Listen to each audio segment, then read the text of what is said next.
같이 기도하시겠습니다. 거룩하신 하나님, 감사합니다.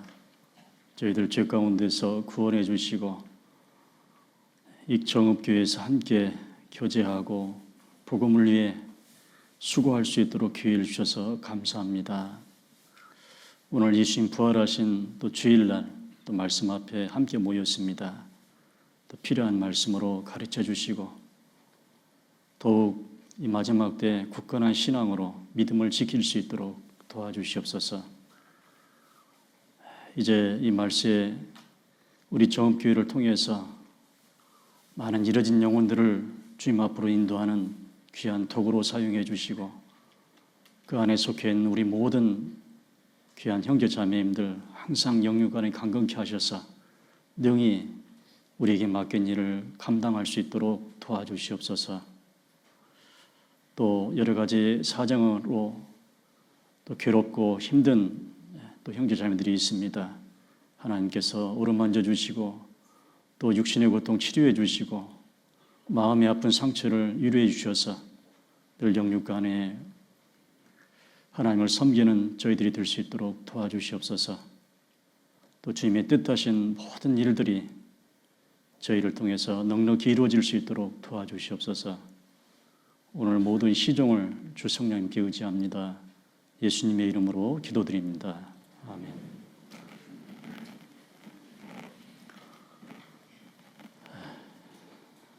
성경 말씀 사도행전 2장 44절로 47절 말씀 보시겠습니다. 사도행전 2장 44절로 47절까지입니다.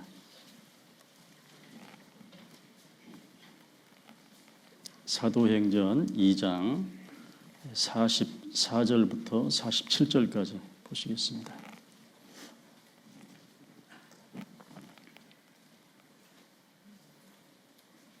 찾으셨으면 같이 함께 읽겠습니다. 믿는 사람이 다 함께 있어 모든 물건을 서로 통용하고 또 재산과 소유를 팔아 각 사람의 필요를 따라 나눠주고 날마다 마음을 같이하여 성전에 모이기를 힘쓰고 집에서 떡을 떼며 기쁨과 순전한 마음으로 음식을 먹고 하나님을 찬미하며 또 온 백성에게 칭송을 받으니 주께서 구원받는 사람을 날마다 더하게 하시니라.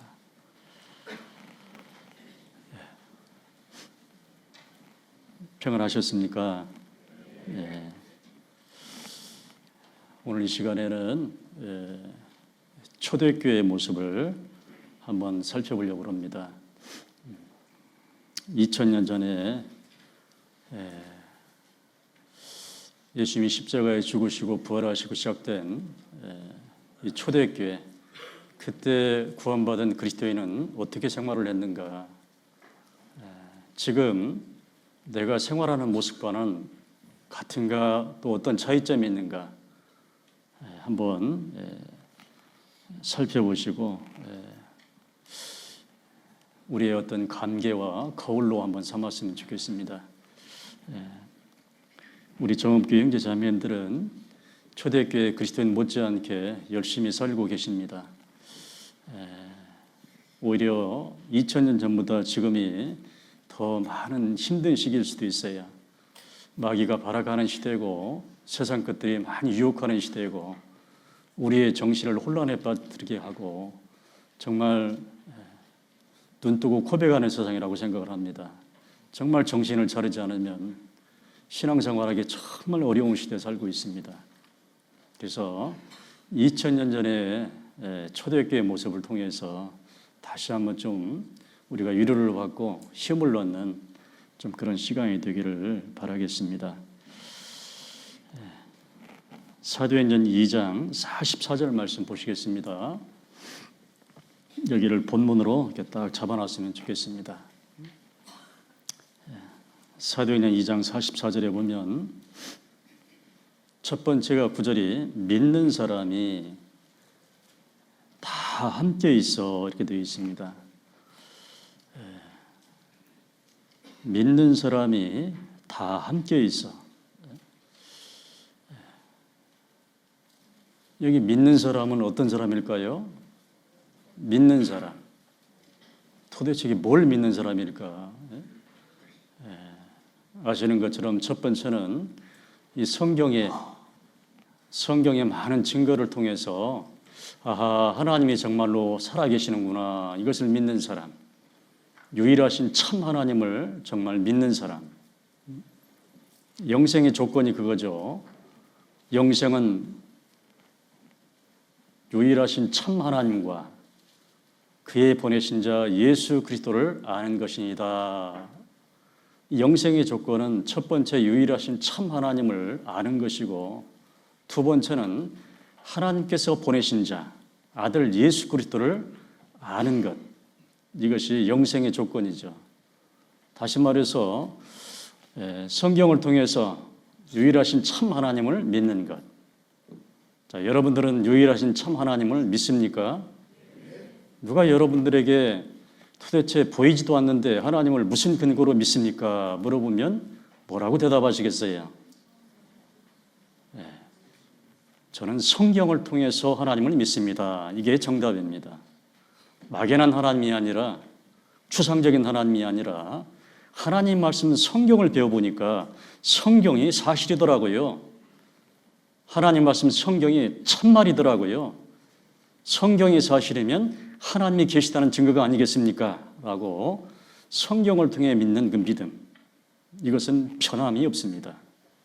성경이 변하지 않기 때문에 절대 그 믿음은 변치 않습니다. 그래서 우리가 항상 어떤 내 믿음에 의심이 생길 때는 뭘 살펴봐야 돼요? 성경을 보셔야 돼요. 집회 말씀을 들으셔야 돼요. 하나님의 말씀을 통해서 늘 확인해야 됩니다. 자, 두 번째 조건이 뭐냐? 하나님께서 보내신 그의 보내신 자 예수 그리스도를 아는 것입니다. 예수 그리스도를 알아야 돼요. 예수 그리스도. 하나님께서 보내신 하나님의 독생자. 왜 하나님이 이 세상에 예수 그리스도를 왜 보내셨는가? 그리고 그분이 이 땅에 오셔서 왜 십자가에 죽으셨고, 왜 3일 만에 부활하셨고, 왜 승천하셨는가? 그리고 왜 열을 위해 성령을 오셨는가? 이걸 정확히 이 내용을 정말 알고 계셔야 돼요. 그래야만 그로 말미암아 믿는 사람이 됩니다. 믿는 사람. 믿는 사람. 요한일서 4장 16절 말씀에 보면 하나님이 우리를 사랑하시는 사랑을 우리가 알고 믿었노니, 이걸 정확히 알고 믿으셔야 돼요. 하나님이 나를, 유일하신 참 하나님, 창조주 하나님이 나를 예수 그리스도를 통해서 어떻게 사랑하셨는지, 나를 어떻게 구원하셨는지, 천국에 보내기 위해서 어떤 일을 하셨는지, 그 하나님의 사랑, 이것을 정확히 알고 믿는 것이 필요합니다. 이 믿음은 다 통일해야 돼요. 나이가 어리다고, 나이가 많이 들었다고 정상 참작을 해서 적당히가 없어요. 정확히 알고 믿으셔야 돼요. 너희가 믿음에 있는가? 이 믿음, 정말로 이 구원받은 믿음이 있는가? 정말로 성경을 통해 하나님을 믿는가? 정말로 예수 그리스도를 믿는가? 너희가 믿음에 있는가? 정말로 구원을 받은 믿음이 있는가? 너희가 믿음에 있는가? 너희 자신을 시험하고 너희 자신을 확증하라. 자, 이 믿음. 이게 믿는 사람입니다. 자, 이 믿음이 있을 때 하나님께서는 우리를 하나님의 아들로 인을 치는 겁니다. 너희가 다 어떤 사람이든지 믿음으로 말미암아 그리스도 예수 안에서 하나님의 아들이 되었다고 말씀하셨어요. 자, 여기 계신 여러분들은 다 하나님의 아들이 되셨죠? 자, 여러분들 가족은 부모, 형제, 부모, 아들. 자, 가족은 따로따로 살아요? 함께 살아요? 가족은 함께 사는 것이 정상입니다. 그래서 식구라고 그래요. 함께 밥을 먹고 한 지붕 밑에서 함께 동거동락하는 것이 가족입니다. 자, 마찬가지로 자, 어제 우리는 믿음으로 하나님의 아들이 되었습니다. 하나님은 우리의 아버지가 되셨고 나는 하나님의 권속, 하나님의 아들이 되었습니다. 그러면 하나님과 내가 함께 살아야 돼요? 떨어져 있어야 돼요? 함께 살아야 돼요. 그래서 첫 번째 구절이 뭐냐? 사도행전 2장 44절 말씀이 믿는 사람이 다 어떻게? 그래서 함께 있어야 돼요. 함께. 이게 첫 번째입니다. 믿는 사람은 그리스도인은 하나님의 아들이 되었으면 하나님과 아버지 하나님과 함께 있어야 돼요. 함께. 이제부터 구원을 받았으면 이제 믿음을 가졌으면 지금부터는 이제부터는 이제 마귀의 자식이 아니다. 이제부터 너희가 외인도 아니요 손님도 아니요 오직 성도들과 동일한 시민이요. 다음에 뭐예요? 하나님의 권속이라, 하나님의 아들이라, 하나님의 식구라, 하나님의 가족이라. 권속이라는 말이 한 식구라 그 말이에요. 하나님의 아들이 됐다 그 말입니다. 그러면 이제 그리스도인이 됐으면 구원을 받았으면 반드시 하나님과 함께 있어야 돼요. 그 하나님은 어디에 계셔요? 어디 안에 계셔요? 광야 40년 동안 그 하나님이 성막 안에 함께 성막 안에 임재한 것처럼 지금은 이 교회 안에 있습니다. 교회 안에. 몸된 교회 안에. 그래서 믿는 사람은 다 교회 안에 있어야 된다 그 말이에요. 너희는 내가 일러준 말로 복음을 통해서 깨끗하게 되었으니 너희는 내가 일러준 말로 거룩하게 되었으니 내 안에 거하라. 하나님 안에 거하라. 교회 안에 거하라. 그러면 나도 너희 안에 거하리라. 너희가 내 안에 거하고 내 말이 너희 안에 거하면 무엇이든지 원하는 대로 구하라. 그리하면 이루리라. 그래서 믿는 사람은 첫 번째 조건이 뭐냐? 교회 안에, 하나님 안에 함께 있어야 돼요.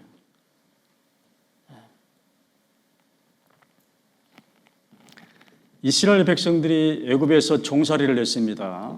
하나님께서 그들을 긍휼히 여기셔서 10가지 재앙을 통해서 출애굽을 시켜주셨어요. 해방을 시켜줬습니다. 애굽에서, 그 종살이에서. 그리고 홍해를 건너고 40년 동안 그 광야에서 생활을 했습니다. 그때 이스라엘 백성들의 무리를 뭐라 그러냐? 무슨 교회? 광야교회라고 그래요. 광야교회. 그 광야교회의 모습을 보면 항상 정중앙에 뭐가 있냐? 성막이 있습니다. 그 성막 안에는 성소가 있고 성소에는 지성소가 있고 지성소 안에는 법궤가 있고 그 법궤 위에는 속죄소가 있고 시은조가 있고 그 위에는 구름 기둥이 쫙 뻗쳐 있었습니다. 누가 계시다는 증거로요? 여기에는 하나님이 임재해 계신다라는 표시로요. 그래서 이스라엘 백성들은 항상 그 성막을 중심으로 모여 있어야 돼요. 쫙 12지파가 동서남북으로 텐트를 치고 함께 붙어 있습니다. 자, 구름 기둥이 어떤 때는 하루 만에 탁 떠버려요. 어떤 때는 며칠 만에, 어떤 때는 몇 달 만에, 어떤 때는 해를 지나서 구름 기둥이 탁 떠나서 앞으로 가면 어떻게 해야 돼요? 따라가야 돼요? 멈춰 있어야 돼요? 따라가야 돼요. 구름 기둥만 졸래졸래 따라다녀야 돼요. 하나님만 늘 따라다녀야 돼요. 그래야만 그 안에 있을 때 이스라엘 백성들은 의식주가 해결이 됐어요. 옷과 신발이 떨어지지 않고 낡아지지 않았어요. 그때에만 늘 새벽 이슬 내릴 때 먹거리 만나를 주셨어요. 그때 붙어 있을 때만 낮에는 구름 기둥으로 덥지 않게 밤에는 춥지 않도록 불 기둥으로 보호를 받았어요. 외적으로부터 보호를 받았습니다. 반드시 붙어 있어야만. 지금의 광야교회는 어디예요? 지금은 이 구원받은 그리스도인들의 무리, 거룩한 무리, 지금은 바로 이 정읍교회입니다. 정읍지역의 구원받은 무리, 이 안에 붙어 있어야만이 우리는 의식주를 해결할 수 있어요. 이 안에 붙어 있어야만이 하나님의 보호와 가나안 들어갈 때까지, 천국에 갈 때까지 하나님의 인도하심을 받을 수가 있는 거예요. 이게 비밀입니다. 그래서 반드시 믿는 사람은 다 어떻게 있어야 된다? 함께 있어야 돼요. 우리는 이제 똘 감람나무에서, 못된 나무에서 꺾여져서 좋은 나무, 참 감람나무 예수님에게 접이 붙었습니다. 우리는 완전히 새로운 나무로 새로운 피조물이 됐어요. 죄인에서 의인으로 바뀌었습니다. 마귀의 자식에서 이제 하나님의 아들로 거듭나 버렸습니다. 그러면 이 교회 안에, 이 안에 심겨졌어요. 하나님의 궁정 안에, 이 안에 우리는 심겨졌습니다. 그래서 이 안에 뭘 내려야 돼요? 나무를 심었으면 나무는 뭘 내려야 돼요? 뿌리를 내려야만 자랄 수가 있고 열매를 맺을 수 있어요. 이 안에, 이 교회 안에 새로운 나무로 심겨졌으면 절대 옮기지 말고 쫙 뿌리를 내려야 돼요. 그 안에 뿌리를 박으며 세움을 입어 교훈을 받은 대로 믿음에 굳게 서서 감사함을 넘치게 하라, 열매를 맺어라. 이게 하나님의 뜻입니다. 믿는 사람은 전부 다 함께 있어야 된다. 절대 떨어지지 말고. 절대 무리해서 나뉘는 자가 되지 말고. 무리해서 나뉘는 자는 온갖 참 지혜를 배척하는 사람이에요. 자기 소욕을 따르는 자예요. 하나님의 말씀을 배척하는 사람, 그건 그리스도인이 아닙니다. 온갖 참 하나님의 말씀을 배척하는 사람이 되서는 안 돼요. 이 안에 있을 때 성령이 교회들에게 하시는 말씀을 들을 수가 있습니다. 이 안에 있을 때. 그래서 하나님께서 이 의인들을 뭐라고 표현했냐? 특별한 나무로 표현했어요. 종려나무. 다른 말로 대추야자 열매. 성경 말씀 시편 92편 12절 말씀 보겠습니다.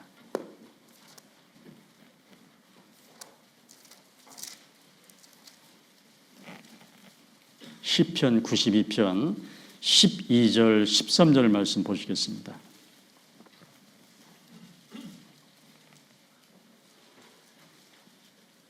시편 92편 12절 13절 같이 읽어보겠습니다.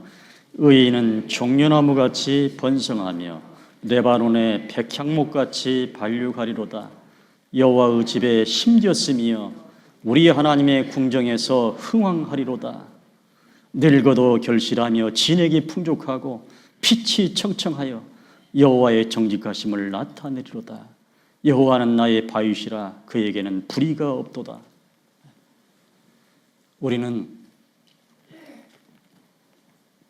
여호와의 집에, 이 교회 안에, 이 궁정 안에, 주님의 붓들 안에 심겨진 여호와의 나무입니다.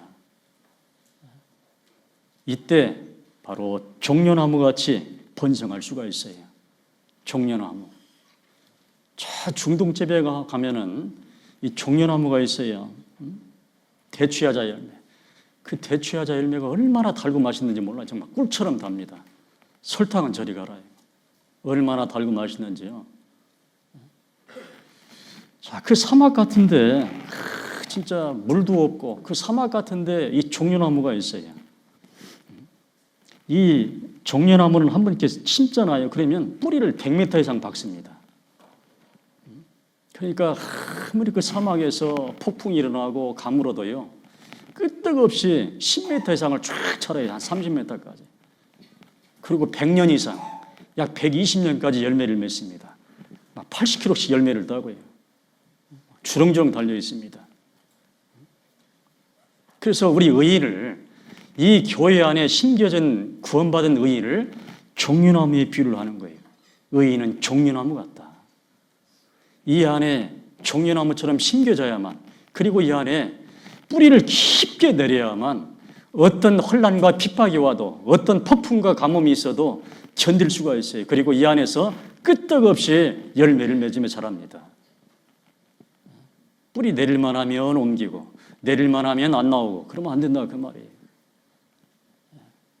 이 안에서 뿌리를 내리셔야 돼요. 그 안에 뿌리를 박으며 세움을 입어 교훈을 받은 대로, 말씀을 받은 대로 믿음에 굳게 서서, 그래야만 감사함을 넘치게 할 수 있어요. 그래야만 이 안에서 감사한 생활을 할 수 있어요. 이 안에서 열매를 맺을 수가 있습니다. 첫 번째 조건이 뭐냐? 믿는 사람이 다 어떻게 있어요? 이 안에 함께 있어야 돼요. 초대교회 모습이 그랬습니다. 믿는 사람들을 잡아다가 화형을 시키고 십자가의 못을 받고 사자밥이 되게 하고 불에 태워 죽이고, 그러면은 그리스도인이 점점 줄어들 줄 알았어요. 근데 그렇게 혼란과 핍박을 주어도 점점 숫자가 늘어나는 거예요. 역사책 보세요. 역사 찾아보면 초대교회 때 네로 황제가 그렇게 많이 졸지 마세요. 그렇게 핍박을 많이 하고 잡아다가 많이 죽였어요, 그리스도인들을. 근데 숫자가 줄어들어야 늘어나요. 더 늘어나는 거예요, 기가 막히게. 의인은 절대 핍박, 순교, 죽음 앞에 무너지지 않습니다. 고난이 많을수록, 핍박이 많을수록 더 흥황하는 거예요. 초대교회의 모습입니다. 믿는 사람이 다 함께 있었다. 함께 있으니까 그 안에서 서로 위로하고 힘을 얻고 나가서 싸우는 거예요. 자, 본문 사도행전 2장 44절 말씀 보겠습니다.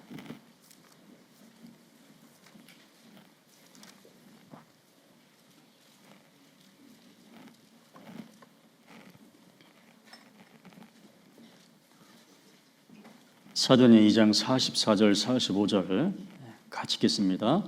믿는 사람이 다 함께 있어 모든 물건을 서로 통용하고 또 재산과 소유를 팔아 각 사람의 필요를 따라 나눠주고. 그리스도인들이 다 함께 있어요. 지금처럼 수요일날 모이고 주일날 모이고 일주일에 집에 살면서 가끔 모이는 것이 아니라 진짜 함께 살았어요. 함께. 그러니까 이 물건을 함께 통용할 수밖에 없어요. 이 가족들이 집에서 온 식구가 물건을 함께 통용하는 것처럼, 함께 먹고 쓰고 함께 생활하는 것처럼, 초대교회는 진짜 한 가족처럼 함께 살았어요. 함께요. 그래서 이 물건을 함께 통용할 수밖에 없습니다. 함께 먹어야 되고 함께 써야 되고 함께 통용해야 돼요. 그래서 믿는 사람이 다 함께 있어 모든 물건을 서로 통용을 했어요. 그리고 각각 사유 재산이 있었지만 재산과 소유를 팔아서 전부 각 사람들의 필요에 따라서 이렇게 나눠줬습니다. 이게 초대교회의 모습이에요. 지금하고는 좀 다르죠. 지금 우리가 식구들이 함께 살지만 이 교회 식구들은 모일 때마다, 교제할 때마다, 서로 봉사할 때마다, 전도할 때마다 이렇게 모이잖아요. 그래도 우리 교회는 엄청나게 거의 함께 사는 거나 마찬가지입니다. 물론 지금은 이제 점점 이것도 힘들어하는 경우도 있죠. 너무 자주 모이는 것 아니냐.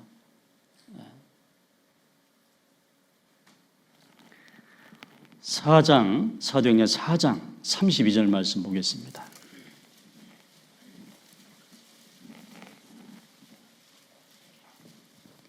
4장 32절부터 35절까지 초대교회의 모습 같이 한번 읽겠습니다. 믿는 무리가 한 마음과 한 뜻이 되어 모든 물건을 서로 통용하고 제 재물을 조금이라도 제 것이라 하는 이가 하나도 없더라. 사도들이 큰 권능으로 주 예수의 부활을 증거하니 무리가 큰 은혜를 얻어 그 중에 핍절한 사람이 없으니 이는 밭과 집 있는 자는 팔아 그 판 것의 값을 가져다가 사도들의 발 앞에 두매 저희가 각 사람의 필요를 따라 나눠주미로라. 자, 이것이 초대교회 모습이에요. 2000년 전의 모습입니다. 똑같이 하나님 믿고요. 똑같이 예수님을 통해서 구원받은 우리와 똑같은 그리스도인. 똑같이 넉넉지 않은 생활이지만 이 초대교회 그리스도인들은 함께 생활을 했기 때문에 모든 물건을 서로 통용을 했어요. 각각의 재산이 있었지만 이것을 함께 서로 필요에 따라서 통용을 했습니다. 근데 불평 있는 사람 있어요, 없어요?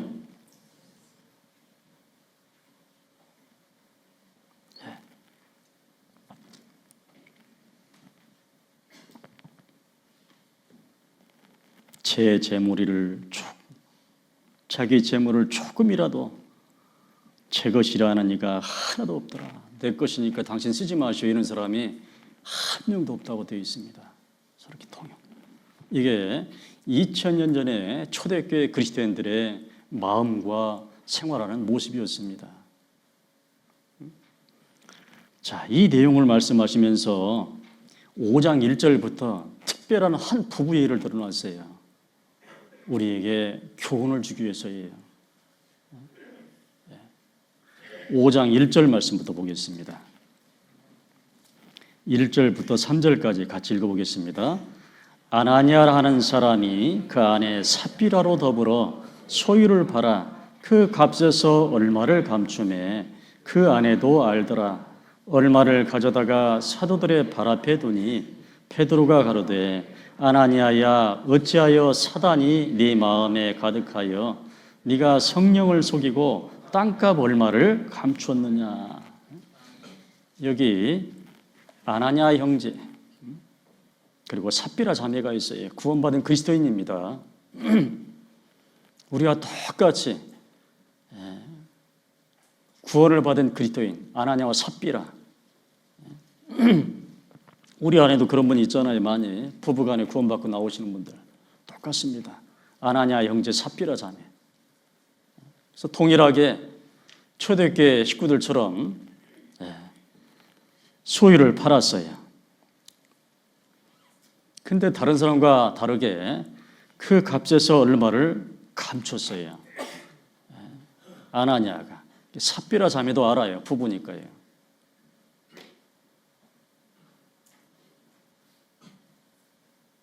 이 모습을 보고 하나님께서 베드로를 통해서 책망을 합니다.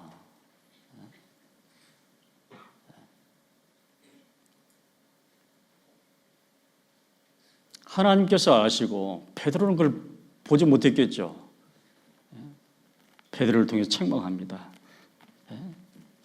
얼마를 가져다가 숨기고 얼마를 가져다가 사도들의 발 앞에 딱 두니까 다른 식구들처럼 베드로가 가로되 아나니아야 어찌하여 사탄이 네 마음에 가득하여 네가 성령을 속이고 그 땅을 팔았는데 땅값 얼마를 감추었느냐라고 책망을 하는 거예요. 그 책망을 받고 어떻게 되냐. 5절 말씀 보겠습니다. 5절 같이 읽겠습니다. 아나니아가 이 말을 듣고 엎드러져 혼이 떠나니 이 일을 듣는 사람이 다 크게 두려워하더라. 아나니아가 어떻게 됐어요? 혼이 떠났다는 말은 죽었다 그 말이에요. 죽임을 당했어요. 엄청난 징계를 받았죠. 이 내용을 들으면서 여기 혹시 믿지 않는 분이 계신다면 오해는 하지 말았으면 좋겠어요. 아, 이제 본색을 드러내는구나. 뭐 바치라고 하는구나. 간혹 그런 오해를 하는 분들이 있어요. 믿음이 아직 없는 분들. 그러면 그렇지. 그러니까 이단이지. 자, 초대교회에 있었던 사건을 있는 그대로 말씀드리는 거예요. 하나님이 어떻게 하셨는가. 하나님께서 우리가 생각할 때는 죄도 아닌 것 같은데 아니 뭐 땅 팔아가지고 그 중에 얼마 바쳤는데 이게 뭔 죄냐. 근데 하나님께서 이렇게 대처를 하셨어요. 책망을 하셨어요. 예, 다른 모든 성도들과 다른 모습을 보이는 거예요. 다른 모습. 이제 이 아나니아가 죽은 사실, 남편이 죽은 사실을 모르고 한 3시간쯤 지나서 삽비라 자매가 왔어요. 똑같이 동일하게 삽비라 자매도 거짓말을 합니다. 네? 땅 판값이 이것뿐이냐? 내게 말하라. 그러니까 이뿐이로라. 베드로가 가로되 너희가 어찌 함께 부부가 어찌 함께 꾀하여 주영의 성령을 시험하려 하느냐. 동일하게 어떻게 됐냐. 10절 말씀 보세요. 10절 11절 같이 읽겠습니다. 곧 베드로의 발 앞에 엎드러져 혼이 떠나는지라 젊은 사람들이 들어와 죽은 것을 보고 메어다가 그 남편 곁에 장사하니 온 교회와 이 일을 듣는 사람들이 다 크게 두려워하니라. 통일하게 아나냐 형제 그리고 삽비라 자매가 동일하게 똑같이 성령을 속이고 똑같이 하나님의 징계를 받았습니다. 똑같이. 왜 이 사실을 사도행전 4장, 5장에 걸쳐서 이 내용을 왜 기록을 해놓으셨냐? 왜? 도대체 우리가 이 내용을 왜 읽어야 되고 왜 배워야 되냐? 상당히 두려운 내용인데 마음에 찔리는 내용인데 왜 이걸 들어야 되냐? 왜? 방금 읽은 이 11절 말씀 때문에 그래요.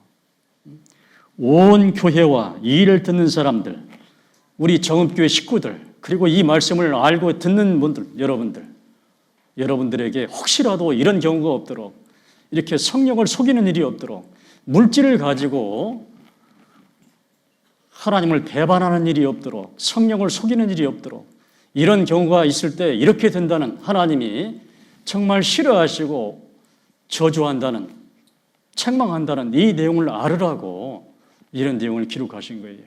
온 교회와 이 일을 듣는 사람들이 다 어떻게 하라고요? 다 크게 두려워하라고요. 이런 전철을 밟지 말라고, 이런 마음을 갖지 말라고요.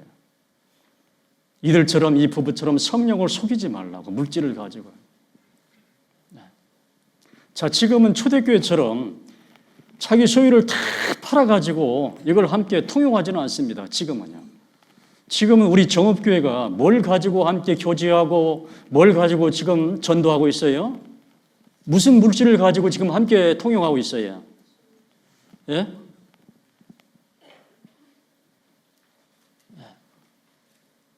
초대교회 때는 자기의 소유를 전부 팔아가지고 전부 다 교회 안에 내놓고 함께 통용을 했는데 지금은 무엇을 가지고 우리 정읍 식구들이 전도하고 있어요?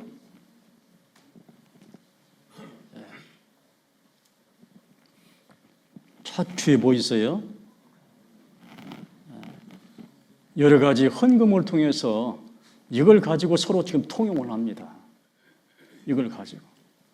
전 재산을 가지고 하지는 않더라도 교회에서 여러 각종 헌금을 통해서 11조를 통해서 이걸 가지고 우리가 함께 이 정읍교회가 통용을 하고 있습니다. 함께. 뭐가 이렇게 웃겨요, 우리 학생? 네.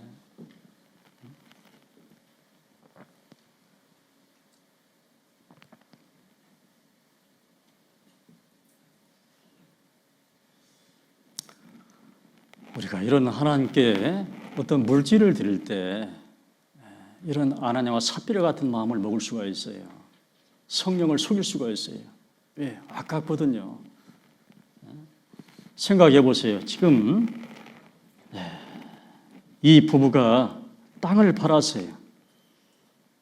그 값을 보니까 이걸 다 내놓기가 너무나 아까운 거예요. 통용하기가. 그래서 얼마를 내놓고 얼마를 감췄어요. 우리도 얼마든지 이런 마음을 가질 수가 있습니다. 얼마든지. 바로 그때 내가 하나님께 정말 드려야 되는데 각각 그 마음대로 드릴 것이요. 각각 그 마음대 정한 대로 드릴 것이요. 인색함으로나 억지로 하지 말지니 하나님은 즐겨내는 자를 사랑하시느니라. 고린도후서 9장 7절 말씀처럼 인색한 마음, 정말 억지로 하는 마음, 이런 마음을 갖지 않고 즐거운 마음으로 감사하는 마음으로 드려야 되는데 우리도 때때로 이 삽비라 같은 이 마음을 가질 수가 있어요. 그때 이걸 다시 한번 상기하고 두려워하라고 우리에게 말씀을 하시는 겁니다. 불평할 수 있어요. 믿음이 연약한 분들은 불평할 수 있어요. 이거 꼭 돼야 되냐? 11주 생활을 꼭 해야 되냐? 막 저거 막 봉투 보니까 막 뭐는 건 막 몽땅 서 있던데 이거 꼭 해야 되냐? 와, 도둑이네.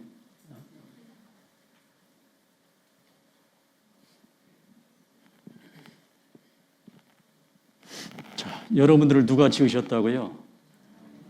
지금 숨 쉬는 거 누가 수기하고 있어요? 여러분들이 지금 누리고 있는 것, 여러분들이 받은 것 다 누가 줬을까요? 네게 있는 것 중에 받지 아니한 것이 무엇이뇨?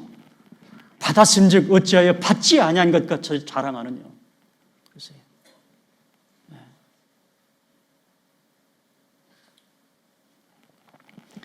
우리 속에 그런 불평하는 마음, 불편한 마음을 갖습니다. 왜 우리가 지금 초대교회처럼 하지 못하지만 우리 교회, 이 교회를 위해서, 전도를 위해서, 교제를 위해서 우리가 끝나고 함께 밥을 먹기 위해서 필요한 것들을 쓰기 위해서 함께 물질이 필요합니다. 이 정읍교회를 위해서. 그때 우리가 마음을 모아야 돼요. 마음을. 할 마음만 있으면 참 그 마음이 중요한 것 같아요. 그 가난한 과부 겨우 2 랩돈 냈지만은 생활비 전부였어요. 근데 그 과부는요, 가난한 과부는 마음만큼은 세상 그 누구보다도 어떤 부자보다 컸어요. 생활비 전부가 2 랩돈이었지만 생활비 전부를 예수님 앞에서 바칩니다. 액수는 제일 적은데 마음은 제일 큰 거예요. 예수님이 칭찬합니다. 제일 많이 넣었다고. 항상 우리의 마음을 보셔요. 할 마음만 있으면 있는 대로 받으실 터이요 없는 것을 받지 아니하리라. 너희를 곤고하게 하려는 것이 아니라 편등케 하려 함이라. 이 안에는 좀 수입이 많은 분이 있고 적은 분이 있어요. 많이 낼 수 있는 분이 있고 적게 낼 수 있는 분이 있어요. 그러면 그 안에서 정말 감사한 마음으로 많이 낼 수 있는 분은 좀 많이 하고 넉넉히, 없는 분은 있는 데에서 감사함으로 하고, 그러면 이 안에서 평균케 하려 함이라. 그걸 가지고 서로 유무상통하는 거예요. 있는 사람이나 없는 사람이나 초대교회처럼 서로 통용하는 거예요. 이런 목적으로 헌금을 하는 겁니다. 초대교회처럼 전 재산을 팔아서는 못하지만 우리의 헌금을 통해서, 그러면서 이런 말씀을 하셨어요. 봐라, 필요한 것과 같이 많이 거둔 자도 남지 아니하였고 적게 거둔 자도 모자라지 아니하였느니라 그랬어요.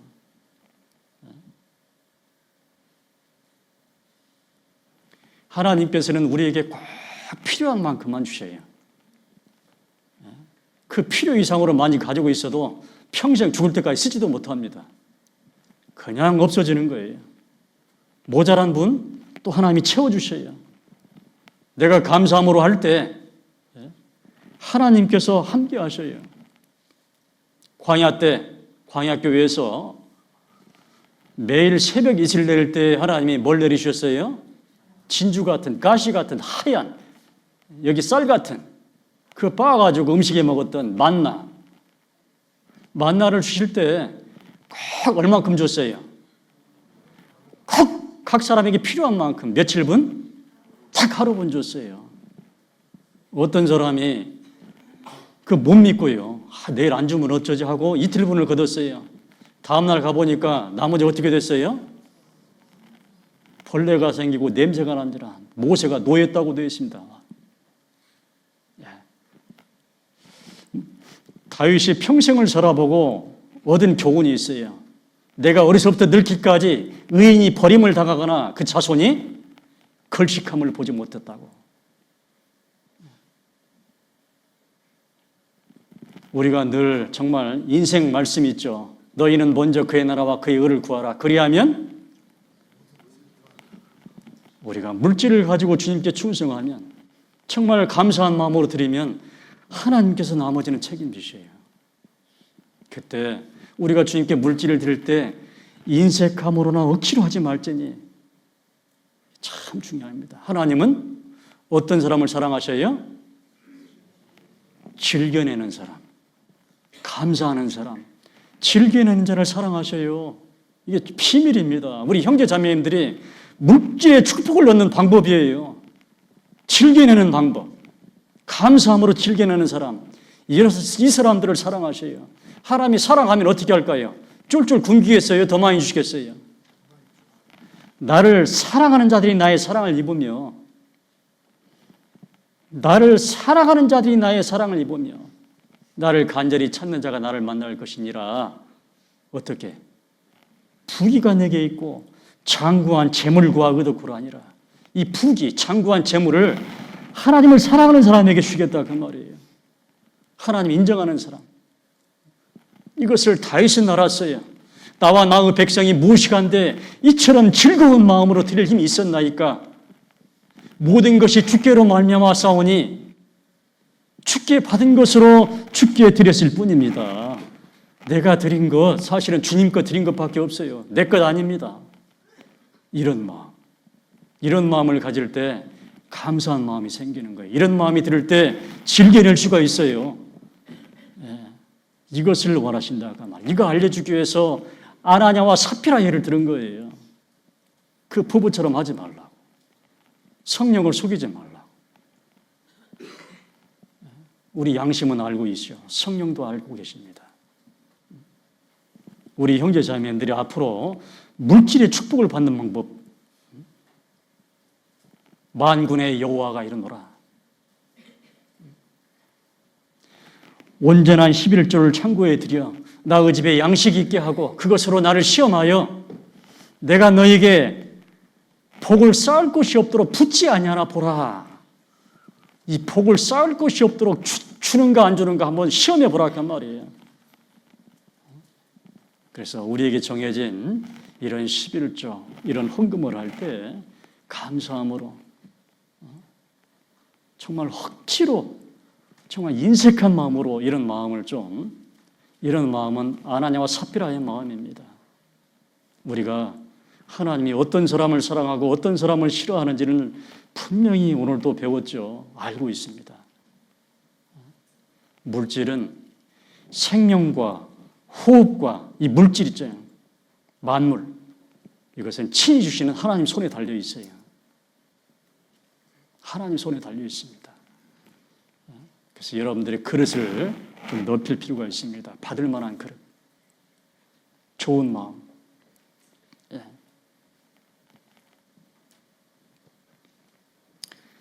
이 잠언 3장이 굉장히 중요한 장입니다. 잠언 3장. 우리에게 하나님 말씀에 순종했을 때 어떤 복을 주는지, 순종하지 않았을 때 어떻게 벌을 내리는지. 잠언 3장 9절 10절 말씀 보겠습니다.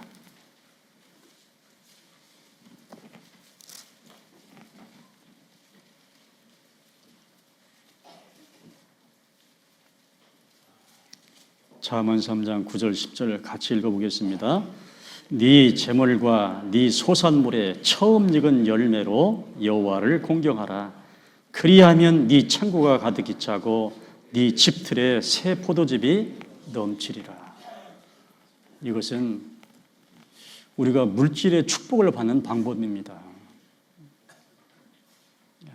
우리는 물질의 축복을 받기를 원하시죠. 그러면 말씀대로 하셔야 됩니다. 우리는 세상 사람이 아니라 구원받은 그리스도인들입니다. 그러면 그리스도인의 방법으로 축복을 받으셔야 돼요.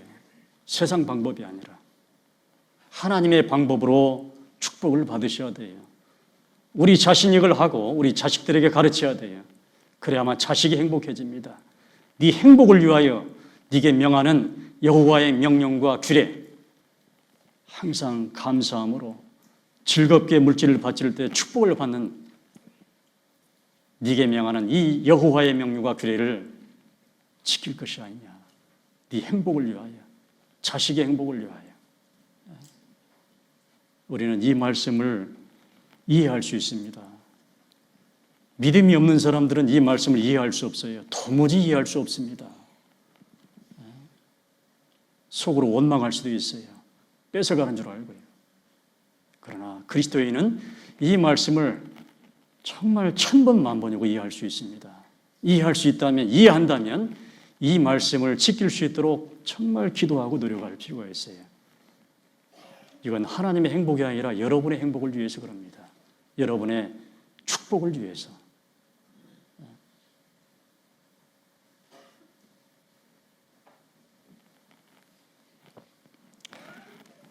본문 다시 돌아가겠습니다. 사도행전 2장 46절.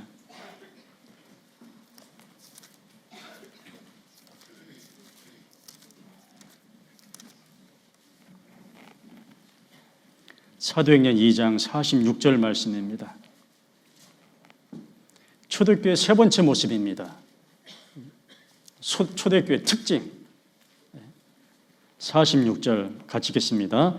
날마다 마음을 같이하여 성전에 모이기를 힘쓰고 집에서 떡을 떼며 기쁨과 순전한 마음으로 음식을 먹고. 뭘 힘썼냐? 이 초대교회 그리스도인들은 모이는 걸 힘썼어요. 그렇게 힘썼습니다. 모이는 것을. 모이지 말라고 모이면 막 죽인다고 해도 목숨이 날아가는 판국에 있으면서도 모였어요. 그리스도인의 신분이 밝혀지면 그냥 죽는 거예요. 그냥 초대교회 때는요. 그런데도 그렇게 모이는 걸 힘썼어요. 죽음을 각오하고. 지금은 그런 시대는 아닙니다. 지금의 적은 내 자신이죠. 로마 병사가 아니라, 로마 황제가 아니라 날마다 매일매일 마음을 같이하여, 마음을 같이 하니까 자꾸 모이려고 힘을 쓰죠. 마음이 제각각이면 모이고 싶지 않겠죠. 누구 보기 싫어서, 누구 때문에, 누구 원망하고, 뭐 때문에 그 많은 이유들 때문에 이 나오는 걸 주저하고 싫어하고. 초대교회 식구들은 마음이 하나가 되어 있어요. 마음이 나뉘어지지 않습니다. 서로 사랑하는 마음이 있어요. 1층에 정수기가 하나 있죠. 정수기 바로 앞에 뭐가 붙어 있어요? 대답 좀 하세요. 뭐가 붙어 있어요? 서로 물도 안 마시는가 보네. 저 대문, 정문으로 들어오면 교회당에 벽에 뭐라고 써 있어요? 서로 그것만 붙어 있어요. 서로 사랑하라. 서로 마음을 함께 하자 그 말이에요. 서로 사랑하라. 초대교회 때는 마음을 같이 했어요. 서로 사랑하는 마음이 있어요. 그러니까 모이고 싶은 거예요. 서로 마음을 같이하여 성전에 모이기를 힘쓰고. 자, 믿는 사람이 다 함께 있는데, 믿는 그리스도인이 다 함께하는 정말 가장 구체적이고 첫 번째 모습이 뭐예요? 믿는 사람이 그리스도인은 다 함께 있어야 돼. 그 함께 있는 구체적인 모습이 뭐예요? 우리 유영재님 뭐예요? 유석영재님. 그러죠. 잘 모이는 거예요. 잘 모이는 거. 뭐 모이지도 않으면서 뭐 믿는 사람이 함께 있네요. 그 말할 수도 없는 거죠. 모임에 참석도 안 하면서 뭐 모임에 그리스도인이 함께 한다. 함께하는 구체적인 모습은 잘 모이는 거예요. 함께하는 첫 번째 모습은 뭐냐? 교제에 잘 참석하는 거예요. 정말 중요합니다. 초대교회는 날마다 모였어요. 날마다 마음을 같이하여 모이는 것을 정말 힘들었지만 죽을 각오를 하고 힘썼어요. 힘을 썼다는 말은 그만큼 어려웠지만 애를 썼다 그 말이에요. 우리 형제 자매들도 모이는 게 쉽지 않습니다. 자기를 쳐서 복종시켜서 자기를 부인하고 자기 생활에 얽매이지 않아야만, 만사를 제껴 놓아야만 모임도 참석할, 교제도 참석할 수가 있어요. 요즘 제가 많이 강조하고 있습니다. 해별 모임 할 때마다 들어가세요. 구역 모임 할 때마다, 조 모임 갈 때마다 누구 오셨어요? 누구 안 오셨어요? 제가 잘 모르니까요. 참 이렇게 꺼내놓고요. 오늘 임원은 나오셨어요. 일단 임원부터 폰을 보여야 되니까요.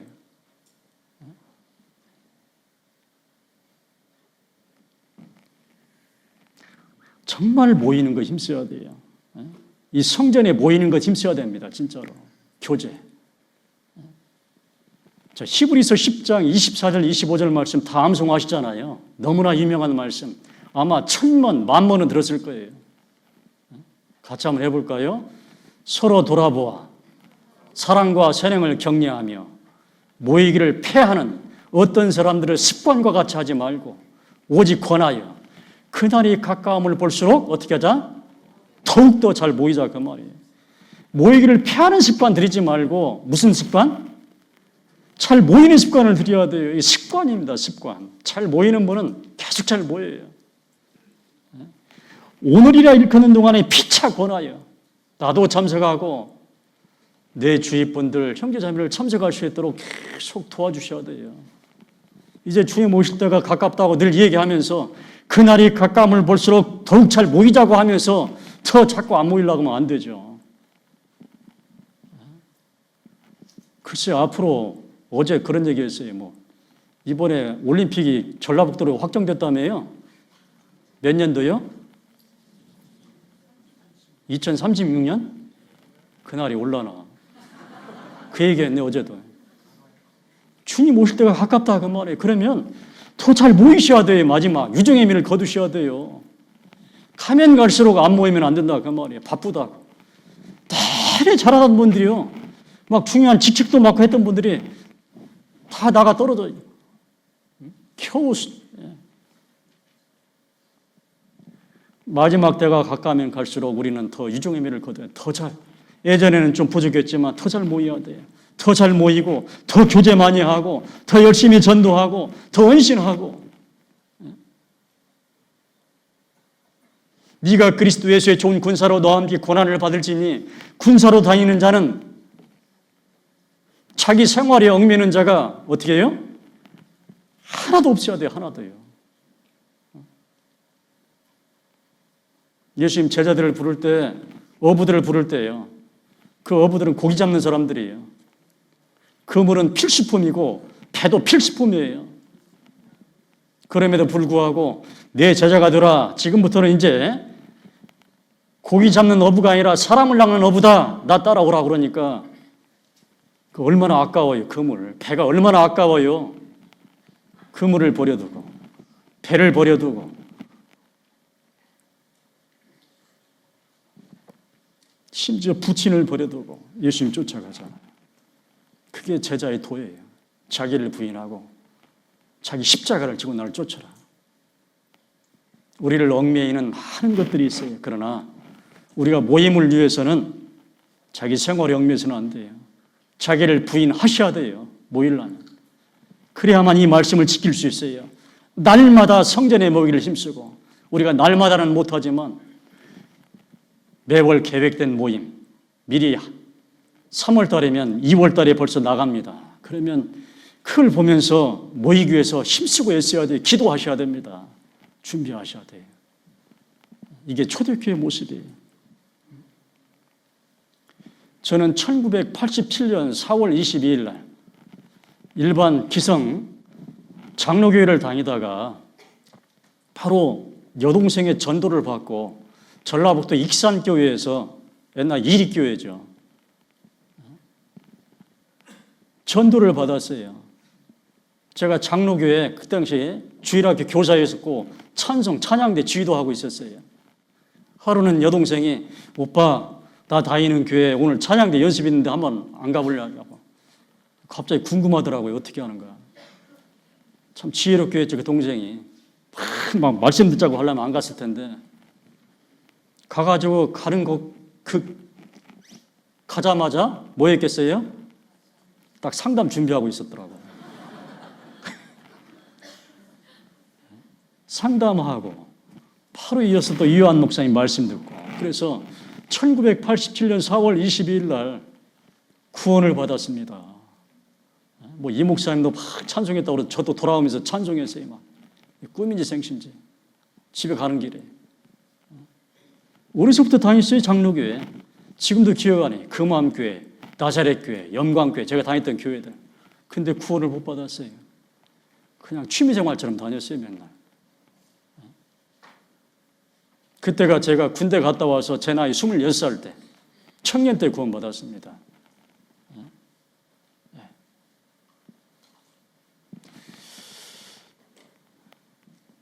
그때 제일 많이 한 것이 잘 모이는 거예요. 교제하는 거.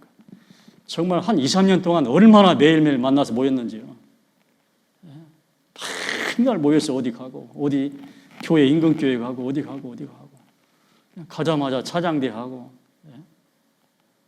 그것이 평생의 자상이 됐던 것 같아요. 뿌리 내리는.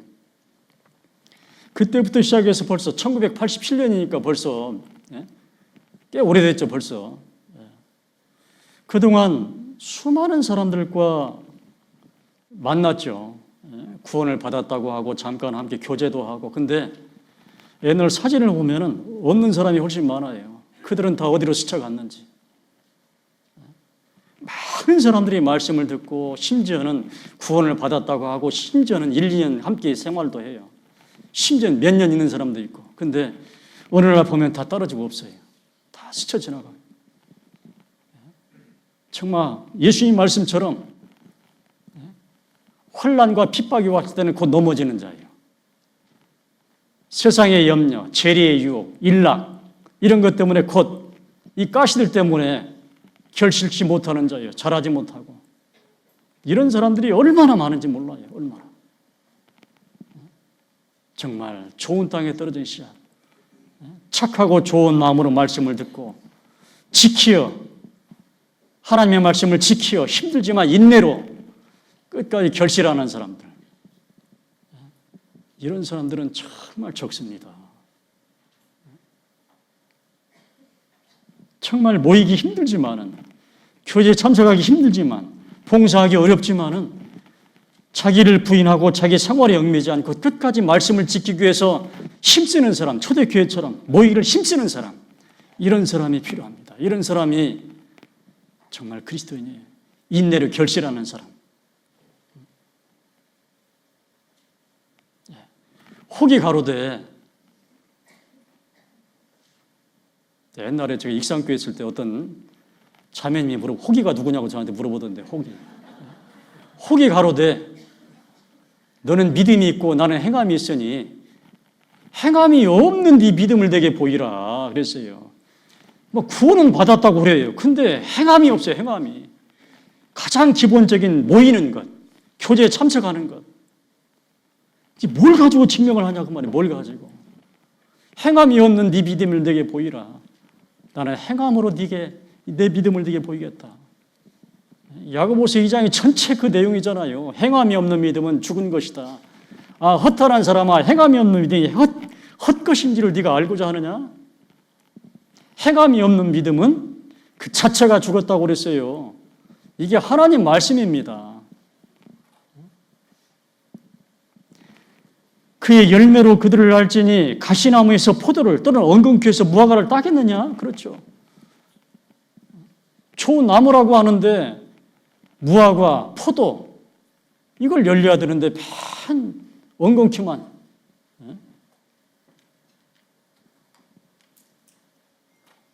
좋은 나무마다 아름다운 열매를 맺고 못된 나무가 나쁜 열매를 맺는 거예요. 내가 좋은 나무가 됐으면 아름다운 열매를 맺으려고 노력을 하셔야 돼요. 힘써야 돼요. 노력하셔야 돼요. 내가 정말 그리스도인이 됐으면 힘들지만 어려운 상황이지만 내 생활이 많지만 얽매이지 않고 자기를 부인하고 나에게 모이라는 이 십자가, 이 모임에 교제에 참석하는 건 십자가 짊어지는 겁니다. 어려운 거예요. 고통입니다. 그러나 십자가를 짊어져야 된다 그 말이에요. 자기 십자가를.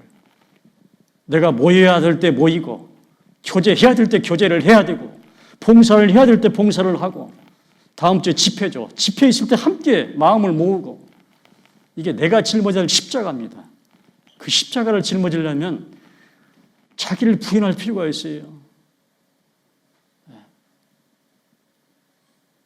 첫 번째가 잘 모이는 겁니다. 우리는 이 세상에서 외국인과 나그네들입니다. 이 세상 사람들이 볼 때 우리는 외국인들이에요. 저 천국이라는 우리 본국. 아침에 저 오다 보니 프랭카드에 귀로라고 떠있는데 귀로. 집으로 가는 길. 우리는 귀로 할 사람들이에요. 우리 본집으로, 천국으로 돌아갈 사람들입니다. 이 세상이 우리 집이 아니에요. 우리는 잠깐 나그네로 살고 있는 거예요. 나그네 세월 동안 우리 가족끼리 늘 같이 모여야 돼요. 이 외국인 속에서 우리 한 식구, 구원받은 그리스도인은 늘 자주 만나서 말씀 듣고 이 안에서 훈련받고 이 안에서 위로받고 이 안에서 충전하고 이 안에서 함께 봉사하고 전도를 위해서 힘을 모으는 거예요. 이 외국 같은 세상에서 우리가 가장 마음을 모아야 될 것은 바로 이곳입니다. 교회 안에 모이는 것, 교제하는 것.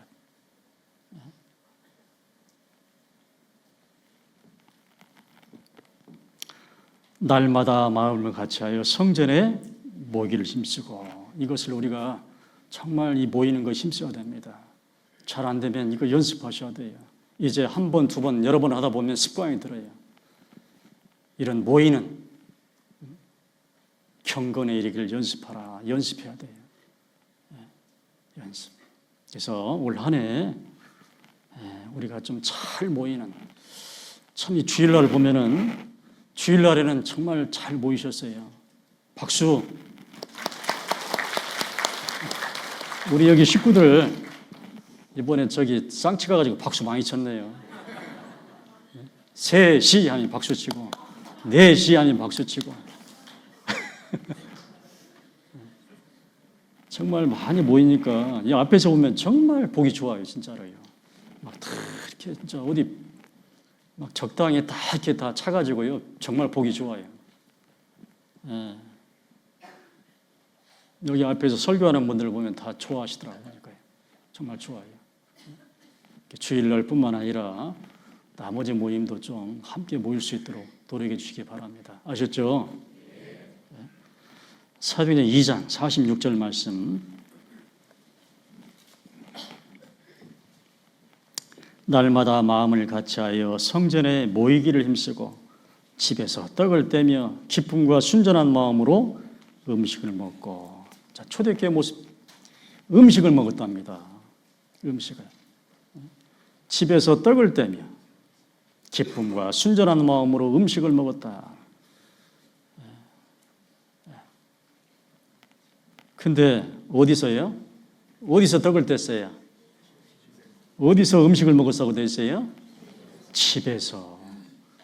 옛날에는 초대교회 때는 이렇게 큰 멋진 이런 교회당이 없었어요.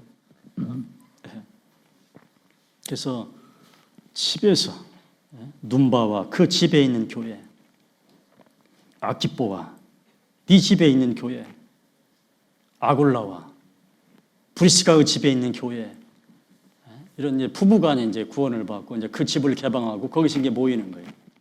그런 교회들, 조그마한 교회들. 정읍교회도 그렇게 시작을 했잖아요. 우리나라 교회들도 다 그렇게 시작하고 해외도 마찬가지예요. 이번에 또 최준석 형님과 누구예요? 호화석 자매님 그 집에 있는 교회. 거기서 또 이번에 집회했잖아요. 거기서 막 음식을 나누고요. 거기서 말씀을 듣고 함께 교제하는 시간을 가졌습니다. 교회죠, 거기가. 이게 많이 모인 것도 정말 교회지만 두세 사람이 모인 곳에는 나도 그들 중에 있다는 말씀처럼 몇 사람이 없어도 그리스도인이 모인 곳에는 이게 교회가 됩니다. 내 가정이 교회가 될 수 있어요. 교회가 됩니다. 그래서 초대교회는 그래서 집에서 함께 모여서 찬송을 하고 말씀을 듣고 그리고 떡을 뗐어요. 이 떡을 뗐다는 말은 성찬식을 했다 그 말이에요. 이번에 쌍치도 성찬식 했어야 되는데 안 했네. 떡은 있었는데 초대교회 때는 이렇게 집에서 떡을 떼는 성찬식을 있었어요. 그래서 아시는 것처럼 성찬식은 누구를 기념하는 거예요? 참 중요합니다. 그래서 예수님이 성찬식하고 뭘 하라고 그랬어요? 침례식 딱 두 가지 하라고 그랬잖아요. 교회 안에서. 이 성찬식은 그리스도인에게 굉장히 큰 교훈을 주는 겁니다. 여기 떡을 떼고 이 포도주를 마시면서 예수님을 기념하는 거예요. 아, 예수님이 나 때문에 예수님의 살이 찢기고 상했구나. 포도주를 마시면서 내 죄를 속죄하기 위해서 예수님이 이렇게 피를 다 흘리셨구나. 이번에 쌍치 집회하는데 손과 발이 못이 박혔다고 하니까 머리다 박지 그러더라고 어떤 할머니가.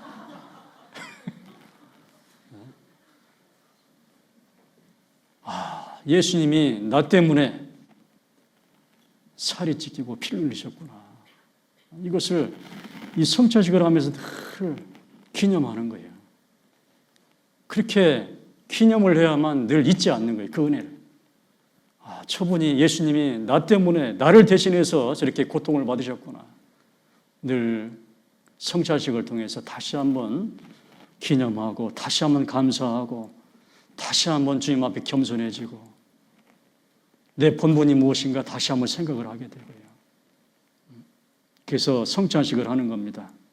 나는 이렇게 구원을 받았는데 정말 전도하기 힘들다. 그렇게 전도하는데 말은 안 듣고 들어도 잘 구원 못 받고 포기를 해야 되나? 그럴 때마다 성찬식을 통해서 다시 한번 용기를 북돋는 거예요. 아니다. 내가 포기하면 안 되지. 나 아니면 누가 전도해?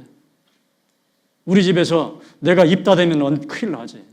하고 힘들지만 낙심이 되지만 다시 한번 힘을 내는 거예요. 성찬식을 통해서. 또 나를 구원시켜서 죄 없는 의인으로 만들어줬는데 이제 하나님의 아들이 됐는데 내가 지금 제대로 살고 있는가? 혹시 내 안에 또 그렇게 내 죄 때문에 죽으셨는데 또 허물과 죄는 없는지 다시 한번 내 자신을 살피고 다시 한번 그런 회개하는 시간이 드는 거예요. 성찬식이에요. 그리고 이렇게 떡이 한 덩이잖아요. 한 덩이 떡을 떼면서 그래 내가 지금 누구 미워했었지, 누구 원망했었지, 뭔가 지금 내 마음이 좀 하나가 되지 않았었지. 아이고 내가 가서 먼저 좀 사과해야 되겠다. 너희를 핍박하는 자를 축복하라. 축복하고 저주하지 말라. 아무에게도 악으로 악을 갚지 말고 모든 사람 앞에서 선한 일을 도모하라. 할 수 있거든 너희로서는 모든 사람으로 더불어 뭐 하라고요? 평화하라고 했어요. 누가 허물이 있거든 서로 용납하여 피차 용서하되 주께서 너희를 용서하신 것 같이 너희도 그리하고 이 모든 것 위에 사랑을 다하라. 이게 온전히 매는 띠다. 그래서 내 마음속에 뭔가 그런 어떤 갈등이 있으면 마찰이 있고 미워하는 마음이 있으면 평강이 팍 깨져 버려요. 그래서 먼저 지는 사람이 이기는 사람이에요. 먼저 가서 손 내밀고 먼저 가서 화해하고 먼저 가서 용서를 구하고 그래서 서로 이렇게 물론 문제를 준 사람은 빨리 알고 사과를 해야 돼요. 가서 너희는 스스로 조심하라. 만일 네 형제가 죄를 범하거든 경계하고 회개하거든 용서하라. 만일 하루에 7번이라도 네게 죄를 얻고 네게 7번 돌아와서 내가 회개하노라 하거든 너는 용서하라. 그랬죠. 예물을 제단에 드리다가 거기서 네 형제에게 원망 들을 만한 일이 있는 줄 생각나거든 예물을 제단 앞에 두고 먼저 가서 형제와 화목하고 그 위에 와서 예물을 드리라고 그랬잖아요.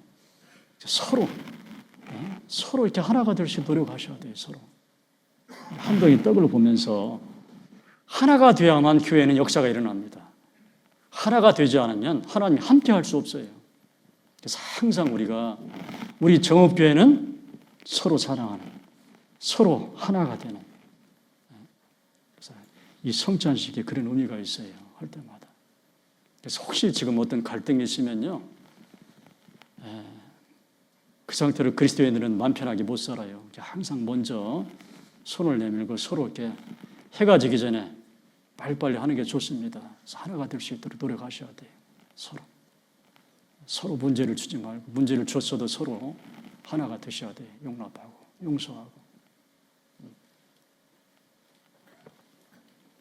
초대교회에 이렇게 성찬식을 냈습니다. 그리고 또 하나가 뭐냐, 기쁨과 순전한 마음으로 뭘 먹었다고 되어 있어요?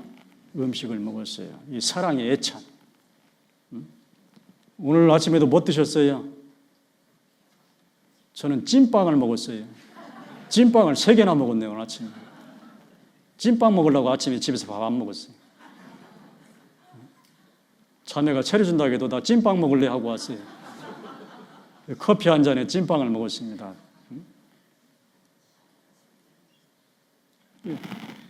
이거 준비하는 분들이요, 어제부터 그냥 계속 노력하는 거예요. 이거 준비하려고. 우리는 편하게 먹지만, 돈 몇 푼 주고 먹지만, 준비하는 분들은 노력해서 준비하는 거예요.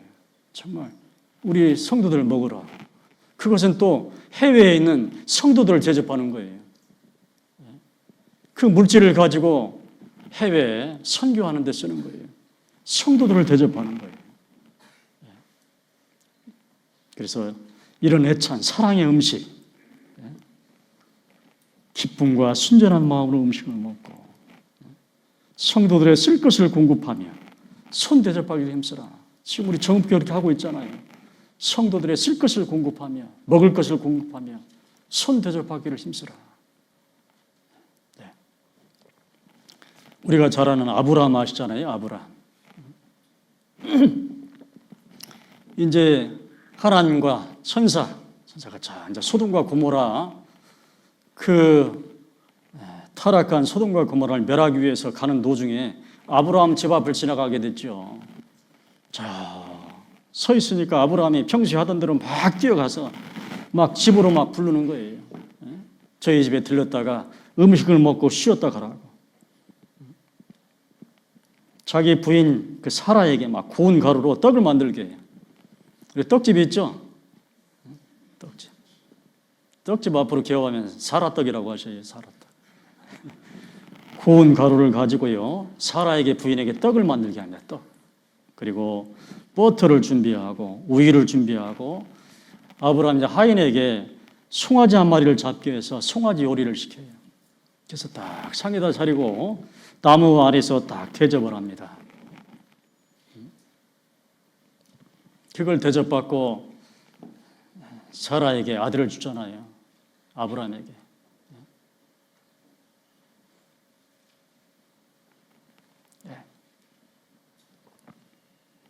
히브리서 13장 1절 말씀 보세요. 히브리서 13장 1절 2절.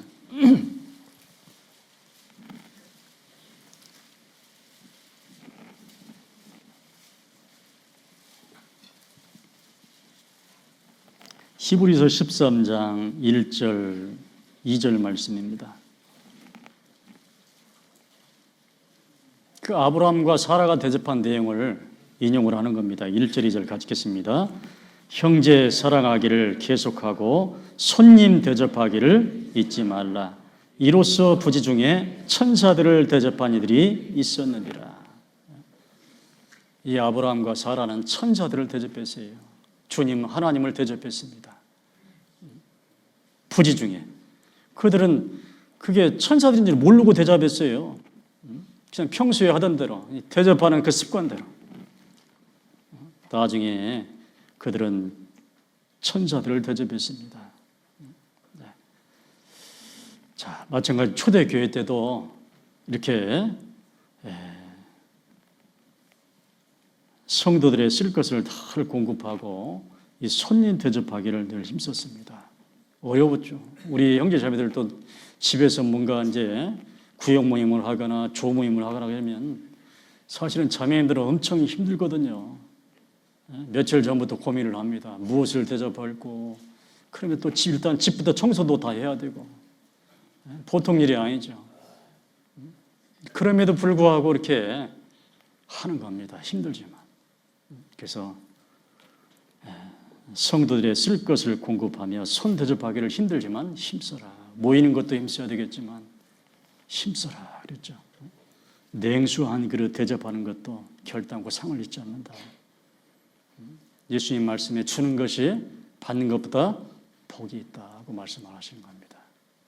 우리 정읍교회 식구들 보니까요, 정말 굉장히 잘하시는 것 같아요. 정말로 힘들지만 제가 이제 모임 이렇게 쭉 가보면은 정말로 힘드셨겠다, 많이 힘쓰셨겠다 그런 생각이 많이 들어요.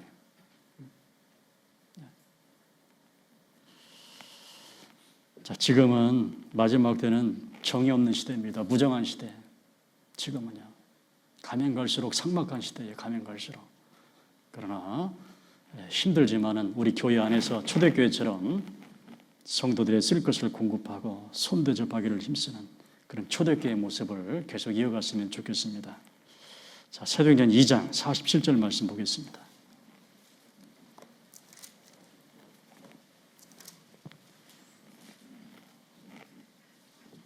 사도행전 2장 47절 같이 읽겠습니다. 하나님을 찬미하며 또 온 백성에게 칭송을 받으니 주께서 구원받는 사람을 날마다 더하게 하십니다. 자, 초대교회 식구들은 하나님을 찬미하였습니다. 찬양하였습니다. 다른 말로 찬송하셨습니다. 그래서 이 하나님을 찬미하고 찬송한다는 말은 오늘도 이게 우리가 많이 찬송을 하죠. 찬양대 찬양을 합니다. 이건 하나님께 하나님 감사합니다를 표현하는 거예요. 노래를 통해서. 저를 구원하시고 늘 함께 하시는 하나님, 우리 정교회 함께 하시는 하나님, 늘 하나님 감사합니다. 이것을 찬양을 통해서 하나님께 드리는 거예요. 이 표현으로. 우리가 기도도 하지만은 이 찬송은 중요한 하나님을 경유하는 수단입니다. 경건의 생활이에요. 그래서 늘 우리가 가방 속에 성경책하고 또 뭘 가지고 다녀요? 다른 건 몰라도 두 권은 가지고 다녀요. 성경책하고 찬송가. 이게 하나님을 경유하는 수단이에요. 그래서 구원받은 성도들아 여호와를 찬송하며 그 거룩한 하나님의 이름에 감사할지어다. 감사를 하는데 찬양을 통해서 감사함으로 여호와께 노래하며 악기, 수금을 가지고 하나님께 찬송할지어다. 그래서 항상 보면은 앞에는 악기, 뒤에는 육성, 목소리를 가지고 찬양을 하는 거예요. 항상 두 가지를. 이건 구약시대부터 그랬습니다. 구약시대부터. 그래서 저는 가는 교회마다 제가 이제 익산교회, 노학교회, 동해교회, 영광교회, 광주 남부 이렇게 오는데 가는 곳마다 저는 기악부를 다 설치했어요. 갈 때는 없었지만 기악부를 전부 다 설치했습니다. 지금은 다 잘 하고 있어요. 강사 데려다가 배우게 하면서요. 그래서 이 교회에는 기악부 그리고 소리로 찬양하는 성악부가 있어야 됩니다. 우리 자녀들에게 좀 가르쳤으면 좋겠어요. 그리고 할 수만 있으면 봉사하면 참 좋습니다. 이 성경에 보면은 찬송의 사람, 찬양의 사람 하면 떠오르는 게 누가 있어요? 이분은 직접 악기도 만들었어요. 찬양하기 위하여 악기를 지었어요. 누가 있어요? 다윗. 다윗이 특히 시편을 많이 기록합니다. 그래서 이 시편을 통해서 많은 찬송시를 기록하고 있어요. 다윗이. 시편을 가지고 찬양을 많이 합니다. 우리 찬송가 보면 시편으로 기록된 말씀이 많이 있어요. 그래서 이 구약시대부터 이 찬양은 굉장히 중요한 하나님을 경유하는 감사하는 수단입니다. 그래서 특히 역대상, 역대하에 보면 그런 구체적인 구약시대 때 어떻게 찬양대가 하나님을 찬양했는지 내용이 쭉 나와 있어요. 그런 조직, 구성. 그래서 무리를 세워서 여호와의 집에서 찬송하는 일을 맡게 했습니다. 많은 무리를 세워서. 그 수가 엄청나요. 우리 정읍도 찬양대 숫자가 많은데 수가 엄청났습니다. 그래서 레위 사람 중에서 찬양대를 세워서 세마포를 입혀요. 우리 찬양대 찬양복 입는 것처럼 세마포를 입혀서 번제단 동편에 쫙 세웁니다. 그리고 하나님께 찬송하게 했어요. 하루에 2번, 새벽에 1번, 저녁에 1번. 이 서서 하는 것처럼 딱 서가지고 찬양을 했어요. 그 중에 악기를 다루는 사람이 얼마나 됐냐? 다윗의 지은 악기로 여호와를 찬송하는 사람이 무려 4,000명이나 됐어요. 어마어마한 숫자죠. 이 찬양 대원들은 골방에 가하여 취하로 자기 직분에 골몰했다고 되어 있습니다. 정말로. 이 찬양을 위해서, 여호와를 경외하기 위해서 하루에 2번씩 서면서. 이것은 이제 구약시대뿐만 아니라 이건 너무나 중요한 하나님을 경외하는 수단이기 때문에 초대교회 때 그대로 이어서 와요. 초대교회 때 이 그리스도인이 모이면 항상 첫 번째 찬송시가 있어요. 찬양. 다음에 가르치는 말씀이 있습니다. 이것이 지난 2000년 동안 쭉 이어오는 거예요. 지금도요. 오늘도 가장 먼저 뭐가 있었어요? 찬양이 있었죠. 찬송과 인도가 있었고 찬양대 찬양이 있었고 그리고 이제 가르치는 말씀이 있는 거예요. 2000년 동안 똑같이 하는 거예요. 예수님 부활한 날, 이 주일날 똑같이 2000년 동안 이어져 온 내용입니다. 이 찬송은 그래서 우리가 말씀 배울 때뿐만 아니라 특히 이렇게 찬송 인도할 때 우리 형제자매들 찬송 잘 하시죠? 근데 어떤 분은 보면 이 얘기하고 있어요. 옆에. 앞에서 찬송 인도하는데 또 같이 하지도 않아요. 그러면 돼야 안 돼요? 말씀 들을 때처럼 똑같이 하는 거예요. 똑같이. 정말 내 앞에 하나님이 계시다고 생각을 하고 그분께 감사하는 마음으로 찬양을 해야 돼요. 진짜 정성껏. 예? 구약시대 레위인들처럼 신약시대 초대교회 성도들처럼 정말 말씀과 동일하게 우리가 정말 경건한 자세로 정성을 다해서 하나님께 감사하는 찬송을 하셔야 돼요. 그리고 늘 찬송을 좀 많이 배우시고 수요일 날은 좀 말씀 시작 전에 찬송하는 시간이 좀 있었으면 좋겠어요. 좀 찬송도 좀 배우고 찬양대사 알아서 잘 하시겠지만 그래서 찬송은 우리 그리스도인들이 평생에 자기 옆에 두고 읽어서 그 하나님 여호와 경외를 배우며 말씀도 그렇지만 찬송도 마찬가지예요. 평생에 여호와께 노래하며 내가 살아있는 생존한 동안 내 하나님을 찬양하리로다. 찬양도 마찬가지입니다. 찬송은 정직한 자, 그리스도인의 마땅히 할 바로다. 항상 찬미의 제사를 하나님께 드리자. 찬송은 중요합니다. 초대교회 때 이 그리스도인들은 하나님을 찬송했어요. 하나님을 찬미하며. 중요한 신앙생활이었습니다. 노래를 잘하고 못하고 이것은 하나님은 상관하지 않아요. 그 마음으로 정성을 다해서 하나님을 찬양하는 겁니다. 그래서 항상 나도 열심히 해야 되겠지만 내 사랑하는 자녀들에게 식구들에게 하나님께 감사의 찬양을 올릴 수 있도록 늘 가르치셔요. 그 어떤 것보다도 저는 이걸 참 강조합니다. 자, 또 사도행전 2장 47절 하나님을 찬미하며 또 온 백성에게 칭송을 받으니 마지막 초대교회 식구들이 힘썼던 것이 뭐냐? 전도를 위해서 온 백성에게 뭘 받았어요? 온 백성에게 교회 안에뿐만 아니라 밖에서도 정읍교회 내에서뿐만 아니라 이 정읍 밖에 온 정읍시에서도 온 시민들에게 칭송을 받았다 그 말이에요. 칭송을. 왜? 이 초대교회 식구들이 온 백성에게 칭송을 받으니 누가 날마다 더 했어요? 구원받는 사람. 전도가 잘 된다 그 말이에요. 전도가요. 전도는 그 전도 대상자의 마음을 열어야 돼요. 옛날에 저희 이제 영광교회 있을 때 전도 집회를 하는데 어떤 분이 새로 왔어요. 첫날에. 근데 다음날 그분이 안 왔어요. 물어보니까 자기가 싸웠던 사람이 거기 있는 거예요. 식구들 중에. 꼭 원수는 어디서 만나요? 언제 어디서 만날지 몰라요. 진짜 나와 어떤 다퉜던 사람, 싸웠던 사람, 갈등 있는 사람, 마찰했던 사람이 언제 어디서 만날지 몰라요. 그러니까 우리는 항상 정말 조심하셔야 돼요. 너희가 이방인 중에서 행실을 선하게 가져 너희를 악행한다고 비방하는 자들로 하여금 너희 선한 행실을 보고 권고하시는 날에 하나님께 영광을 돌리게 하라. 이방인 중에서 행실을 선하게 가져라. 그 이방인들은 내가 정말 잘해도 늘 우리를 악행한다고 비방해요. 저 사람들 하나님 믿는다. 저 사람은 구원받았다네. 저 사람들 이상한 사람들이야. 이방인들은 이유도 없이 미워해요. 우리를 비방합니다. 구원받았다는 이유로, 정음교회 다닌다는 그 이유로. 그렇지 않아도 싫은데 거기까지 행실까지 나빠버리면 이제 전도는 물 건너가는 거예요. 이제 그렇지 않아도 오기 싫은데 전도하는 사람이 별로 마음에 안 들어버려요. 그럼 안 와버립니다. 어떻게 듣겠어요? 싫은데.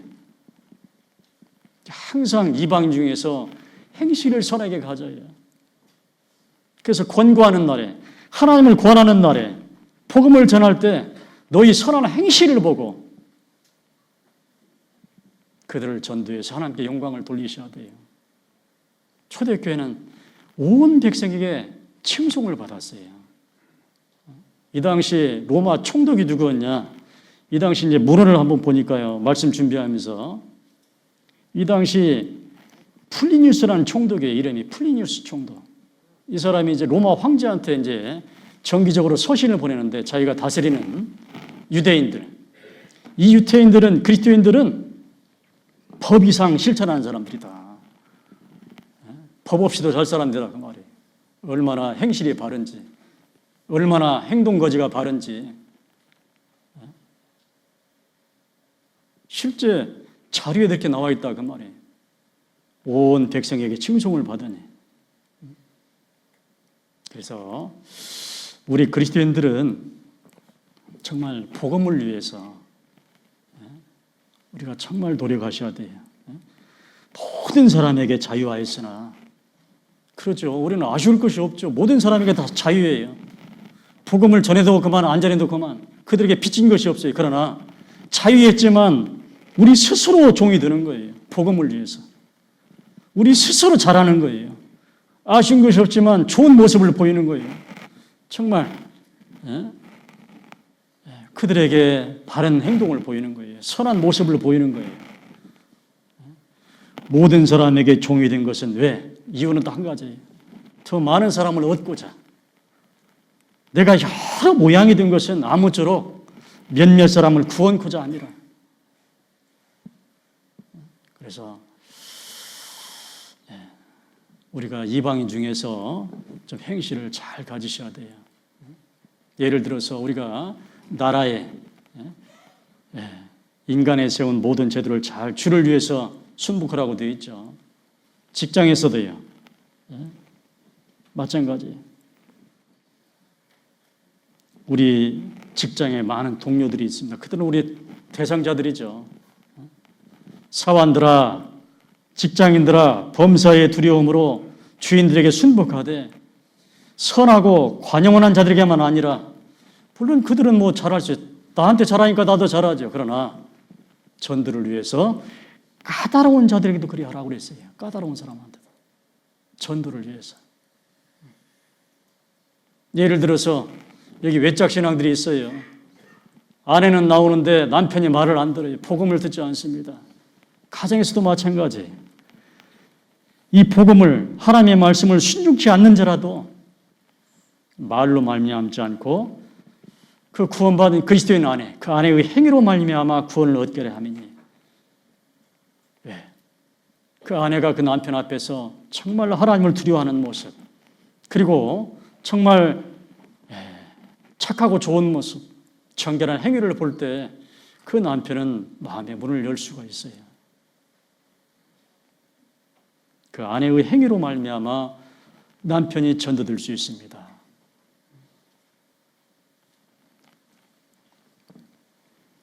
마태복음 5장 16절 말씀 보겠습니다.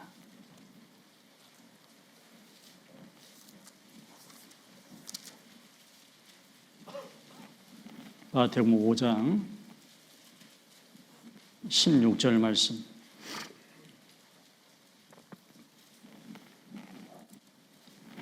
자, 같이 한번 읽어보겠습니다. 이와 같이 너희 빛을 사람 앞에 비추게 하여 저희로 너희 착한 행실을 보고 하늘에 계신 너희 아버지께 영광을 돌리게 하라.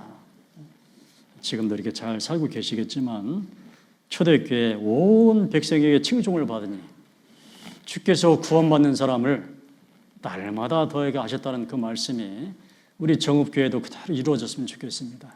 우리 식구들이 이 정읍에서 정말 좋은 모습을 보여서 전도하는 사람들이 마음을 열고 이 복음 앞에 나올 수 있도록, 다음 주에 내일부터 또 집회잖아요.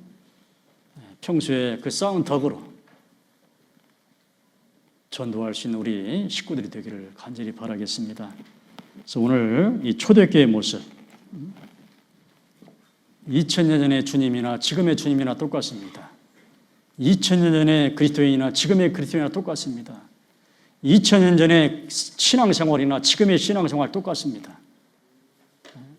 그래서 오늘 말씀을 통해서 내가 잘하고 있구나, 아니 내가 좀 부족하구나 이런 것들이 느껴졌다면 초대교회의 모습을 좀 통해서 여러분들에게 어떤 유익이 됐으면 좋겠습니다. 예수 그리스도는 어제나 오늘이나 영원토록 동일하신다. 동일한 삶을 살았으면 좋겠습니다. 같이 기도하시겠습니다. 거룩하신 하나님 감사합니다. 오늘 초대교회의 모습을 통해서 우리의 신앙생활을 돌아봤습니다. 2000년 전에 역사하신 것처럼 날마다 구원받는 사람을 더하게 하신 것처럼 오늘 이 시대 우리 정읍교회도 초대교회를 본받는 모습을 통해서 날마다 구원받는 사람을 더할 수 있도록 하나님 도와주시옵소서. 내일부터 또 진행되는 전도 집회를 하나님께서 함께 하셔서 이번에도 많은 영혼들이 주님 앞에 나와서 복음을 듣고 거듭날 수 있도록 하나님 도와주시옵소서. 수고하는 모든 형제 자매님들 하나님께서 강건케 하시고 하나님께서 인도해 주시옵소서. 예수님의 이름으로 기도드립니다. 아멘.